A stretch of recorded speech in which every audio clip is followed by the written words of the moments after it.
Hi hello welcome to మంత్ర 5.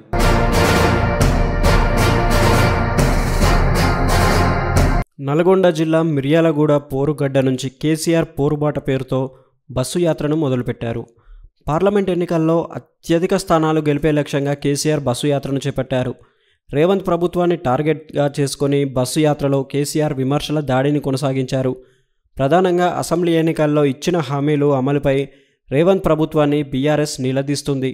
మిర్యాలగూడ నుంచి ప్రారంభమైన KCR bus యాత్ర 17 రోజుల పాటు కొనసాగుతుంది. ఈ బస్సు యాత్ర 12 లోక్సభ స్థానాల పరిధిలో కొనసాగుతుంది. ఈ బస్సు యాత్ర వచ్చే నెల 10వ తేదీన సిద్దిపేటకు చేరుకుంటుంది. సిద్దిపేట భారీ బహిరంగ సభతో ఈ బస్సు యాత్ర ముగియనుంది. ఈ బస్సు యాత్రలో కేవలం రోడ్ షోలకే పరిమితం కాకుండా కేసీఆర్ ఎక్కడికక్కడ ప్రజలతో మమేకమవుతున్నారు. ఉదయం పూట రైతులు, మహిళలు, యువత, దళితులు, గిరిజనులు, మైనారిటీలు, సామాజిక వర్గాలతో ప్రత్యేకంగా భేటీ అవుతున్నారు. బస్సు యాత్రలో 10 ఏళ్ల బీఆర్ఎస్ పాలనలో చేసిన అభివృద్ధి, సంక్షేమ పథకాల అమలును వివరించడంతో పాటు కాంగ్రెస్ ప్రభుత్వ వైఫల్యాలను ఎండగడుతున్నారు. కేసీఆర్కు నల్గొండ సెంటిమెంట్. 2004 ఎన్నికల్లో ఆలేరు నుంచి తొలిసారిగా టీఆర్ఎస్ ఎమ్మెల్యే విజయం లభించింది.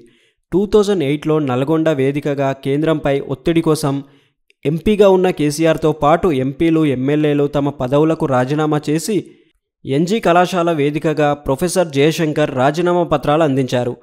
2014లో కేంద్ర ప్రకటన అనంతరం సూర్యాపేటలో సమరబేరి సభతో ఎన్నికల ప్రచారానికి కేసీఆర్ శ్రీకారం చుట్టారు.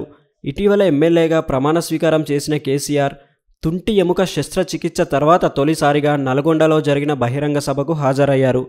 రాజకీయంగా కేసీఆర్కు బాగా కలిసి వచ్చిన నల్గొండ జిల్లా నుంచి ప్రధాన కార్యక్రమాలను ప్రారంభించడం ఆనవాయితీగా మారింది. ఇన్ని ఇంట్రెస్టింగ్ అప్డేట్స్ కోసం మా ఛానల్ని లైక్ చేయండి, షేర్ చేయండి మరియు సబ్స్క్రైబ్ చేయండి. Thanks for watching.